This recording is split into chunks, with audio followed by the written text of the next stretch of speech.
Bonjour à tous, aujourd'hui nous allons parler de La religieuse. Il s'agit d'un roman écrit par Denis Diderot, achevé vers 1780 et publié à titre posthume en 1796.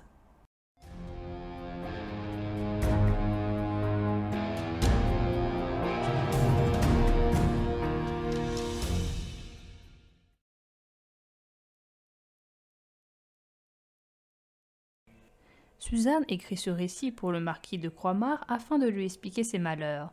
Au début de l'histoire, Suzanne a une mère, un père et deux sœurs. Suzanne est intelligente et jolie, ce qui semble déplaire à ses parents. Suzanne pense que son père n'est pas son vrai père. Quelques jours après qu'un jeune homme destiné à sa sœur aînée ait commencé à s'intéresser à elle, Suzanne est placée dans un couvent. Elle a alors 16 ans et demi. Ses deux sœurs se marient avec des dots importantes. Suzanne espère connaître le même sort. Un père met Suzanne au courant. Ses deux sœurs ont eu des dots si importantes que ses parents ne peuvent plus en fournir une à leur dernière fille. Suzanne devra donc devenir bonne sœur. Ceci n'est pas le souhait de Suzanne. La supérieure du couvent la pousse à prendre le voile durant 2 ans en la faisant espérer un revirement de la situation d'ici là. Quand Suzanne fait ce que les bonnes sœurs demandent, elle est couverte de flatteries. Le noviciat lui-même est fait plein d'indulgence, en réalité hypocrite, afin de pousser les jeunes filles à prendre le voile. Les bonnes sœurs, contre 1 millier d'écus, sont capables de rendre des filles malheureuses durant plusieurs décennies. Certaines deviennent folles, stupides ou encore furieuses. Au bout des 2 années, les parents de Suzanne n'ont pas changé d'avis. Suzanne dit qu'elle ne souhaite pas devenir une nonne. Suzanne est alors enfermée dans sa cellule et séparée des autres. Elle décide de faire semblant d'être d'accord jusqu'au sermon qui la fera nonne. Elle reçoit de nouveau des flatteries de la part des sœurs. Lors du sermon, Suzanne dit la vérité au vicaire. Elle est de nouveau enfermée et isolée, puis elle est envoyée chez ses parents qui l'enferment chez eux. On lui fait voir le père Séraphin qui lui dit que M. Simonin n'est pas son père, qu'elle n'a rien à espérer quant à un héritage et que le couvent représente pour elle la meilleure solution.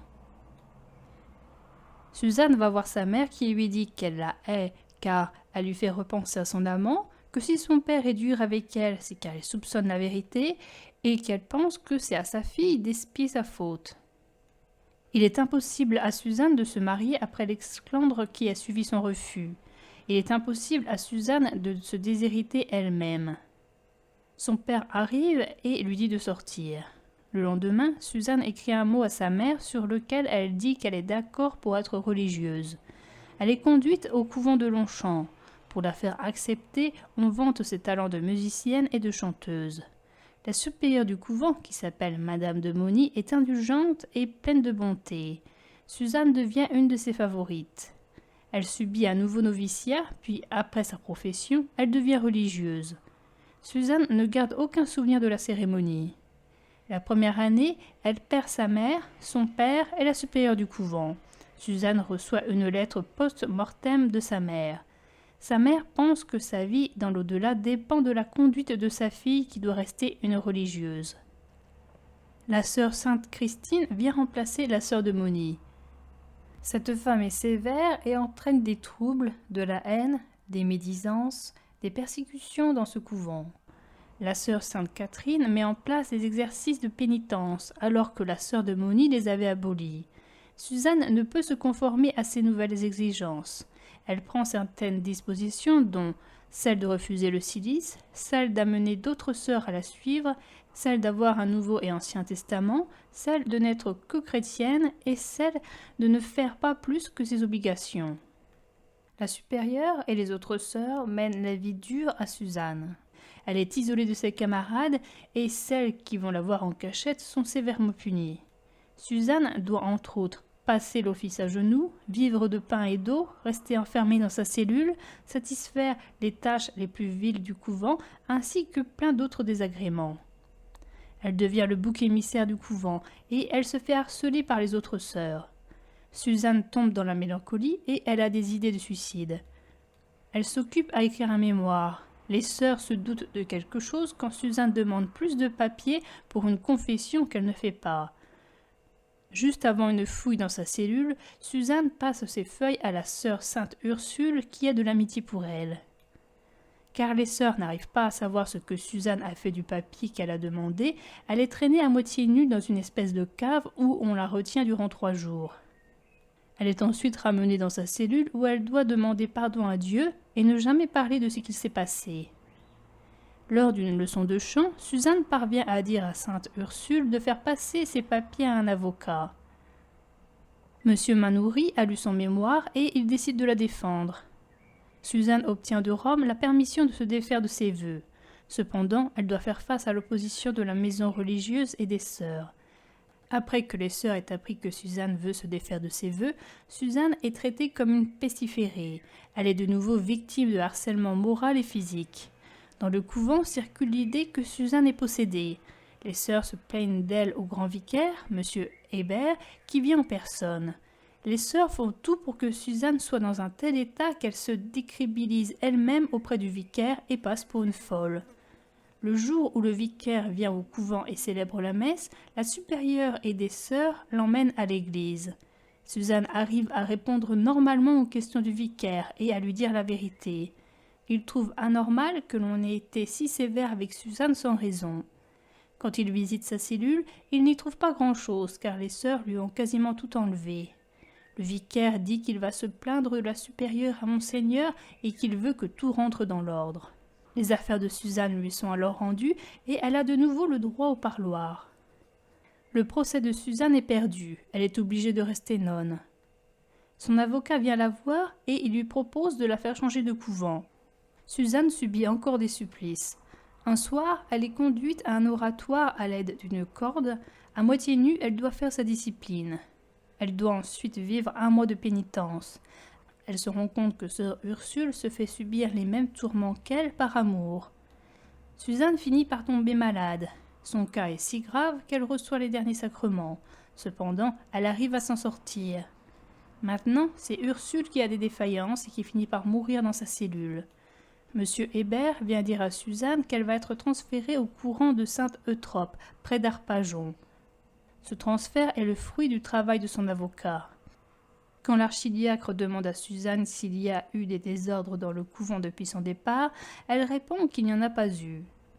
Il lui demande de ne pas voir M. Manoury au parloir et de lui renvoyer les lettres qu'il pourrait lui adresser. Suzanne obéit à ses ordres. À la fin de la semaine, Suzanne est transférée dans un nouveau couvent. La supérieure a un comportement étrange. Elle peut se montrer sadique et l'instant d'après se montrer gentille. À l'arrivée de Suzanne, la supérieure est bien trop gentille avec elle. Elle la caresse, elle lui fait des baisers. Quand Suzanne en parle à son directeur, il lui dit de ne pas s'y prêter davantage. Le lendemain, la supérieure fait jouer Suzanne au clavecin et elle la fait chanter. Suite à cela, la supérieure la prend sur ses genoux et la caresse. Suzanne est heureusement sauvée par Thérèse qui, jalouse, veut retenir l'attention de la supérieure. La supérieure aimerait apparemment les sœurs à leur arrivée avant de passer à la suivante et de délaisser la précédente. La tendresse de la supérieure envers Suzanne augmente de jour en jour. Elle la caresse et elle demande à Suzanne de l'embrasser à plusieurs endroits, de la caresser. Elle en jouit, mais Suzanne, encore innocente, ne comprend rien. La supérieure la prend à part afin qu'elle lui raconte tous ses malheurs. Elle l'embrasse aux endroits où elle a eu mal et elle commence à la déshabiller. Cependant, Suzanne, mal à l'aise, s'assoit au bord du lit. En la questionnant, la supérieure apprend qu'elle n'a jamais rien ressenti pour un homme, ce qui aurait été une explication de son envie de quitter le couvent, et qu'elle n'a jamais exploré son corps. Une nuit, la supérieure vient dans la chambre de Suzanne et elle entre dans son lit. Elles sont dérangées par Thérèse qui frappe à la porte. Suzanne est invitée à une réunion où la supérieure a réuni les plus jeunes et les plus belles sœurs. Une tension entre elles se fait ressentir. Thérèse a demandé à Suzanne le droit de se joindre à elle car elle avait reçu l'ordre de rester chez elle. Puisque Suzanne lui demande, la supérieure accepte. La supérieure veut faire un procès à Longchamp car les sœurs de ce couvent n'ont pas restitué la dot de Suzanne. La somme sera ensuite partagée en 2 parts, dont une reviendra à Suzanne. La supérieure fait écrire Suzanne à M. Manoury. Lors du procès, Suzanne doit de nouveau faire face à ses anciens bourreaux. Il se répand beaucoup de calomnies contre elle et elle ne sait pas y répondre. Le directeur, M. Lemoine, se rend au couvent. La supérieure veut que Suzanne reste dans sa cellule, mais le directeur la fait appeler.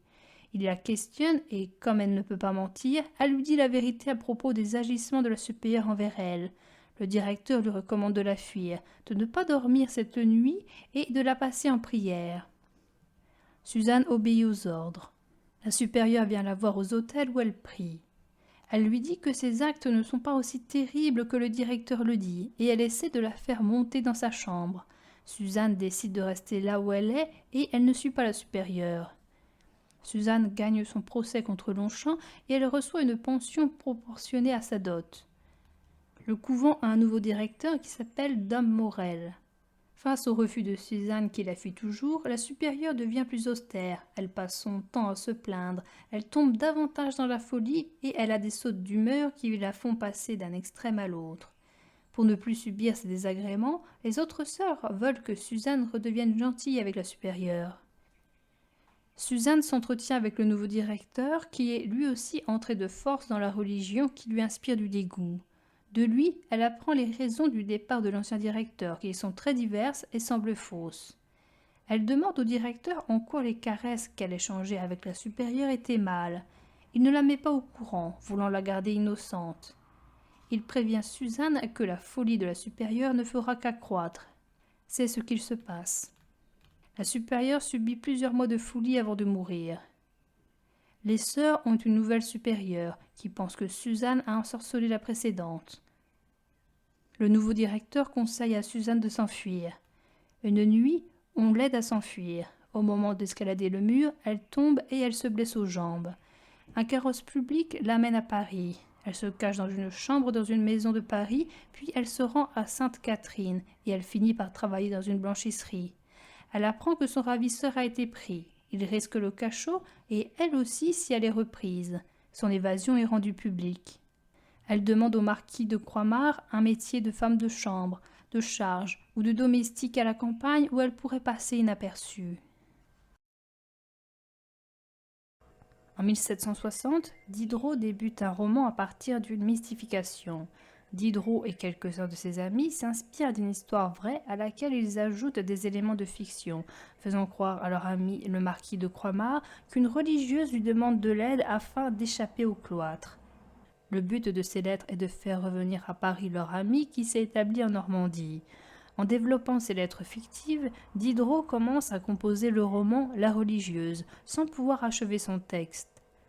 La mystification est tirée de l'histoire vraie de Marguerite de la Mare, religieuse de l'abbaye de Longchamp, qui avait écrit à la justice afin d'être libérée du couvent dans lequel ses parents l'avaient enfermée. Il est possible que Diderot ait intégré des éléments de la vie de sa sœur, morte folle dans un couvent. Le récit nous est raconté du point de vue de Suzanne, qui, cachée et sûrement poursuivie, écrit une œuvre sous tension, justement sous tension. Elle pense que certains éléments de son récit peuvent paraître invraisemblables, tellement ils comportent de violence. C'est pour cela qu'elle sort plusieurs fois de son récit pour parler au marquis et l'assurer de la véracité de ce texte. Ce texte peut être vu comme un thriller. Une définition dit que le thriller est un genre artistique utilisant le suspense ou la tension narrative pour provoquer chez le lecteur ou le spectateur une excitation ou une appréhension et le tenir en haleine jusqu'au dénouement de l'intrigue. La question centrale est: va-t-elle réussir à sortir de cet endroit où elle est retenue prisonnière et retrouver sa liberté? Nous débutons par une situation désagréable et un espoir qu'ailleurs la situation s'améliore, mais ce n'est jamais le cas. Elle ne se sent pas bien dans sa maison où ses parents la détestent. On espère que dans les couvents, les choses se passeront mieux, mais cela n'est pas le cas. Dans les couvents, les choses ne se passent pas bien. On espère que le monde extérieur sera moins pénible pour elle. Or, ce n'est toujours pas le cas. Le monde est hostile et elle vit dans la peur de se faire reprendre et la remise dans un couvent. De plus, cette transition, mal-être, espoir, désespoir, s'effectue à l'intérieur des 3 couvents qu'elle connaît. Elle passe d'un couvent concerné par la cupidité à un couvent ascétique et finalement à un couvent concerné par la folie et le saphisme. Dans la plupart des thrillers, nous avons une victime et un bourreau. Ici, nous avons une victime avec plusieurs bourreaux. Il y a ses parents, ses sœurs, les supérieurs, les autres sœurs, ainsi que le monde extérieur. Face à eux, nous avons une victime dépourvue de tout. Elle n'a pas d'amis, ou alors ils disparaissent très vite. Elle ne fait pas preuve de violence envers les autres. Elle dit toujours la vérité. Elle est innocente. Par exemple, elle ne sait pas ce que la mère supérieure lui veut. Suzanne est finalement comme une prisonnière. Sa sanction est prise par quelqu'un d'autre qu'elle. Elle est prise par ses parents. Suzanne est enfermée. Elle n'a pas de date de sortie, ce qui fait croire que sa peine est à perpétuité. Elle n'a pas de sortie avec l'extérieur. Elle fait des demandes de sortie de cet état qui ne sont pas acceptées. Il y a la présence d'un avocat, d'un procès. Il y a une fuite. Elle fuit comme on fuit d'une prison. Il y a un vocabulaire qui fait penser à celui d'une prison. On parle de parloir et de cellules. Cependant, il manque l'élément central, c'est-à-dire la faute. La faute, s'il y en a une, c'est à la mère de la porter.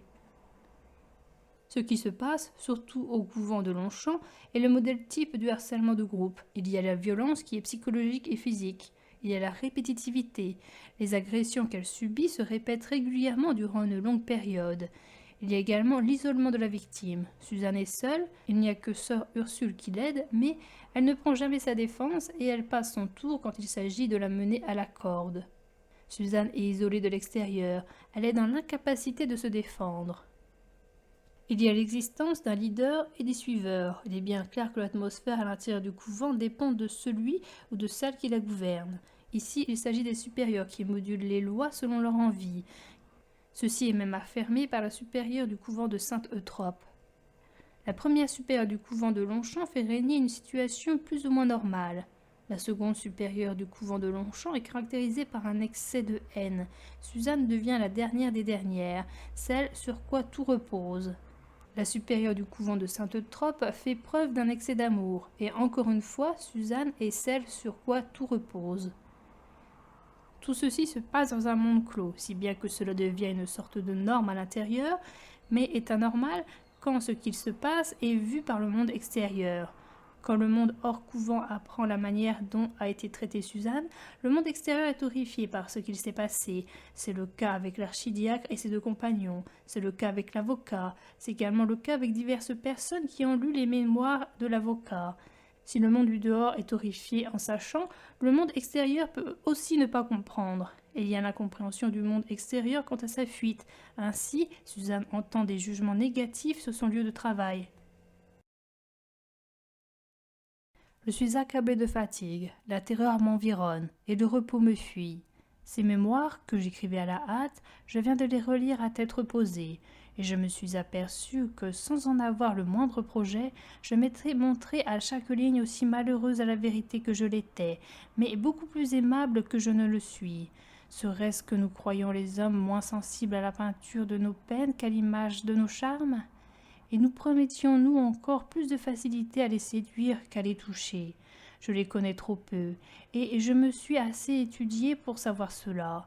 Cependant, si le marquis, à qui l'on accorde le tact le plus délicat, venait à se persuader que ce n'est pas à sa bienfaisance, mais à son vice que je m'adresse, que penserait-il de moi ? Cette réflexion m'inquiète. En vérité, il aurait bien tort de m'imputer personnellement un instinct propre à tout sexe.